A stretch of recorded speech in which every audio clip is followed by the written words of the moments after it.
Thank you. And also thanks to the events teams and everybody who's put this thing together. It's been absolutely amazing and so well organized, so thank you. I'm going to talk a little bit, I'm not going to introduce our agency and what we do, because you kind of can see that on our website anyway, but what I really want to talk about is some of the personal social projects that I've done, some which I've done in my spare time, including late at night or the weekends when I can get away. And they've been primarily around toxic issues that never seem to have a brief, never seem to have money poured into it in order for us to solve those solutions. Things like homelessness and addiction, which gets picked up by charities and quite often is just firefighting. Young people's mental health, which we know is on the rise. And then also recently, I wanted to really interrogate the way that we feel about the refugee crisis when we had it in 2016 in the UK, where it was a very toxic subject. And I wanted to tackle it head on and make sure that whatever I created was actually really engaging with people where they were actually going away and changing their behavior and doing something about it, rather than just creating a campaign and getting clicks and thinking, my job is done because, everyone's looking at it. But actually the reality is that very few people are actually doing anything about it. So today I'm going to talk to you I'm going to be very quick because I've got 20 minutes. So I'm sorry if I miss out a lot of detail, but we can pick that up in the debate afterwards if you want. So I've got 4 children, because I'm really old. So my eldest son is 32, called Nathan, and then my youngest son is 18. And I also have a daughter, Jemima. And about 18 years ago, I left big corporate life because I just never saw my kids. I spent most of my time in hotels and conferences like this. And I decided that I wanted to be somewhere where I could be very close to home so that I could spend more time with my children as they were growing up, in particular the last 2 ones. So I learned a lot from the first 2, all my mistakes, as you do as a parent. There's no handbook for parenting. And so I would say that my children, in a way, are quite privileged. We've had a lot of quality time together. I separate them out individually and spend time with them because they all have different love languages. And I make sure that I give myself, when I'm with them, it doesn't have to be all the time, but just the quality time that I have with them needs to be really important. So they are privileged.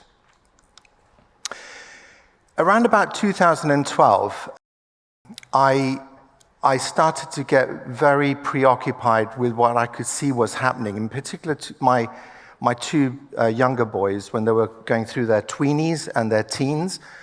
I noticed that they were being confronted with something that my older kids hadn't been confronted with, which was the sort of impact of social media and what that was doing to them and what it was requiring them to think and behave. And there was this massive culture that started. It kind of took us all by surprise with the whole selfie culture, where it's all about how thin you are and the way that you look, and putting a huge amount of pressure on boys and girls. And I remember this hashtag that started out on Twitter, which was just unbelievable, which was this trend of trying to make yourself be the size of an A4 piece of paper, which is an extraordinary trend that happened. And I think it was the first hashtag that Twitter actually banned. And then, of course, we have our industry. We're all responsible for some of the things that we've done. You think about the retouching that happens where we make men and women, boys and girls, look like androids. And of course, it becomes a really impossible thing for a young child to aspire to, because actually nobody looks like those pictures that have been changed. The other thing that was beginning to happen a lot as well around that time was that kids were becoming quite isolated. This is before COVID. Kids were staying a lot more inside because they were spending a lot of time on social media, gaming, on their phones. And we had a survey done in the UK where it became apparent that children were staying indoors a lot more than prison inmates. were spending time in prisons. This is quite a sad situation. And also, actually, that's Jack when he's young. He's 22 now. Children were starting to use phones and appliances at around about 7 years of age. And this is primarily UK statistics. And the themes that are coming out constantly were these themes, fat, eating, wrong. And actually this massive power of information that was really negative was really making children feel very uncomfortable about their identities and who they were. The other thing that was happening, and I noticed it with my own children, is that spending so much time online and talking to each other, either through Twitter or texting or WhatsApp, was reducing their levels of empathy. So empathy was being eroded. And because there wasn't that connection face-to-face, they were able to say things to each other that were brutal, that you wouldn't say to somebody when you're in front of them. There's a clip here I want to show you from it was done in New York. There's a footballer who worked for the New York Yankees, and he moved to the opposite team and really pissed a lot of people off. And they went out into the street and did this little exercise.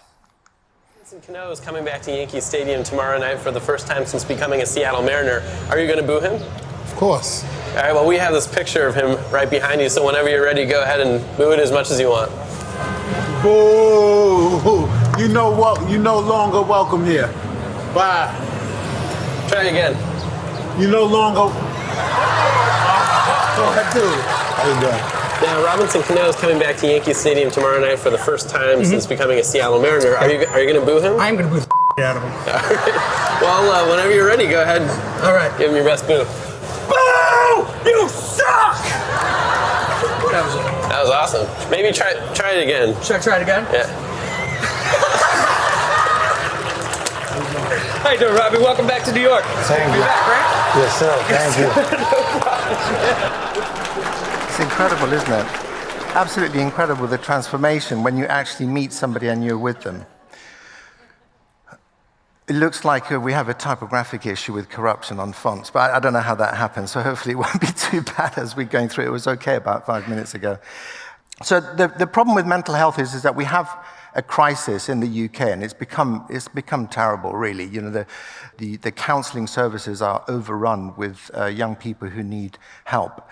And they have this lack of resilience, identity crisis, sleep deprivation, eating disorders, bullying, depression, low self-worth, and just overload. We have a tendency to campaign, to tell people something, because we're right. And we forget that actually there's more than one truth. And it's not about being right, it's about winning. The other thing that we have a tendency to do is legislate and ban everything. And it's interesting when you look at that, because I have experience with addiction to drugs and alcohol, and I'm glad to say that I'm free from that and have been for many years. But when I look at this and I study it and look at it deeply, I see that we have things that we ban, that we demonize, and we have things that we think are okay. And in the middle, we can't make our minds up, and it changes depending on where you live or where you go. And in America, you can drive through different states, and you can smoke weed, then you have to throw it out of the car because you're driving through another state, and then you can smoke it again. It just doesn't make any sense. We ban things, and we think that we're doing the right thing, and it's not necessarily helping young people to know what's right and what's wrong. Actually, what we need to think about is addiction. Not the drug itself, but the fact that we all potentially have the potential to be addicted.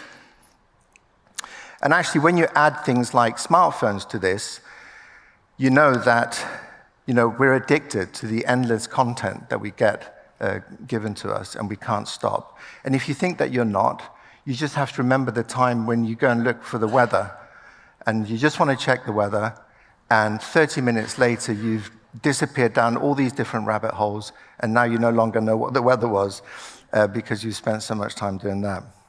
So it's not about the drug, it's about the addictive behavior. The mental health crisis for me was like a forest fire. You know, where do you begin? It's such a big subject, and it's so huge, it's hard to know where to start. But the interesting thing about forest fires, and Layla will know this being Australian, is that you fight forest fire with fire. And so I could do a campaign, for instance, like this used to really bug me. I thought, by the way, can I have some water? Oh, great. This used to really bug me. The fashion industry doing this stuff with size 0 models. So, of course, we could decide to do a campaign that bans this and get some government legislation and et cetera, which I think has happened anyway. But actually, for me, I wanted to do something else. I wanted to take young people through a process. What we do know is that young people want to be seen, and they also want to be heard. So I'm going to use those two things. I'm going to fight fire with fire. What I need to do is build sound minds. I don't want to talk about mental health problems anymore. I want to talk about building sound minds, because then I can connect in a better way. And the important thing is to build resilience in young people, because these things are always going to be around us. These drugs are always going to be around us, and the phones are always going to be around us. And instead of trying to ban everything, why don't we build resilience? Carl Rogers said, "We naturally take on board other people's values and ideas of how we should be. If we don't examine why we think the things we think, then we soon lose clarity of who we are. To find our true worth and identity, we need to separate what we believe to be right for ourselves, then resist the expectations of people around us." That's easier said than done for a teenager. There was a group of teenagers in my local village who were causing a nuisance. They were bored. The police didn't know what to do with them. The church didn't know what to do with it. And the community just didn't really know how to respond to it. And they just kept being told off all the time. So I decided to approach them. They were behind the church and smoking weed. And I said, "Are you guys bored?" And they said, "Yeah." I said, "What if I was to invite you to the coffee shop that's just around the corner here, and I'll teach you to become the best photographers that you could ever be, and you can take fantastic pictures of each other. Would you like to join?" And they were like, "Might do." And I set up this thing every Wednesday night, and they turned up. They all turned up. They were they were like rebels without a cause. They were resistant to lots of things, very difficult to talk to them initially, but eventually we started working together. And what I did is that I put them into pairs, 2 by 2, and I asked them to interview each other about their lives, about who they were and what they did and what they were interested in, their strengths, their hopes, and their fears. And I wanted them to listen to each other more deeply and then write down that story about each other, for each other. And then step 2, because I didn't invite them to come and do poetry because they wouldn't have turned up. Most boys in particular have a real thing about poetry, that they can't do poetry. And it's partly because of the way that the school teaches it. It's just too complicated. Poetry is not that complicated at all. So we then start looking at the story that they've written, and we find key words and rhythms, and we start putting those rhythms together. And eventually that becomes a poem, a beautiful poem. Also, I'm quite an old guy, so I felt that it would be really good to have peer-to-peer mentoring with some of these young people as we expanded the program and it grew over the years. And so I invited young 20-year-olds who were either very interested in photography or very good at writing, and they would come alongside and work with these young people to help them with the program. Eugene Peterson says something really important, and I love this, which is pain entered into, accepted, and owned can become poetry. It's no less painful, but it's no longer ugly. And the thing about trauma, which most of us have had, we all have a hole in our soul, and we're always looking to fill it, and trauma can be very embarrassing, and it can be very painful. when they're interviewing each other and they're talking to each other, they start to share these things because what's happening is that they're becoming equally vulnerable. And it's important that you create a space where vulnerability happens, because then you don't get gossip, because everyone's the same, right? And it's at that point when they create the poem where they can take all these things that are painful and they can put them into this poem, and the end result is beautiful. There's no doubt, it's just a beautiful thing. So they've got their poem. Step 3 is then to start thinking about photography. But we need to think about it differently. We're not taking pictures of what you look like, how thin you are, blah, blah, blah. We're taking pictures of who you are. So we're looking at the poem, and we're saying, what is it in this poem that expresses you, and what is it that I see in this poem that's about you, that I could represent in an image? But it's important that young people understand the principles of photography, not the technical aspects. So we set all the cameras up technically, so it's all done. And then all they have to think about is light composition and creative expression. We don't have to use flash. We can just use natural light, light out of darkness. By the way, some of these pictures were taken by the young people. And then composition, how do you compose and create? And also creative expression. If you want to do something a little bit more artistic, or you want to express yourself in a different way, feel free and do that. Once we've done that, we then create an exhibition. And at the exhibition, we start by sharing the poem. So we read our poems and we share our story, and that sets the tone for the exhibition. The outcome of that is increased empathy, shared vulnerability, better understanding of each other, a deeper and authentic connection. And actually, most young people are looking for an authentic connection, but they're not always getting that from social media. So I created this thing, which is just for myself, which is a reminder. It's called the Hand of Change. And it's got 5 areas in it. And when I do these social projects, I look at them and I go, how can I take this to the rest of the world in a way where it's useful and there's tools for people to use in these different segments? So we started with a book. By the way, there's this great quote by Dr. Seuss: "Be who you are and say what you feel, because those who mind don't matter, and those who matter don't mind." And I love that. The book that we created, when you flick through it, it's just poetry when you're flicking through it. So you're reading all the poetry first. Then you have to flip it open to see the photography, if you want to see the photography. And we also created these lenticulars, but I'll talk about that in a minute. So now I'm going to tackle industry, the industry that we're in, the fashion industry, and decided that we should create an exhibition in London Fashion Week. Smack bang in the middle of London Fashion Week in London, we had an exhibition where it was all about who you are, not what you look like or not what you're wearing. And we used these huge lenticulars, which is an old technique where you walk through the gallery and you can see the poem and the image at the same time, depending on where you're standing, to give it equal emphasis. And we also had a poetry reading there, and we tend to have that with every program that we do. We always have a poetry reading.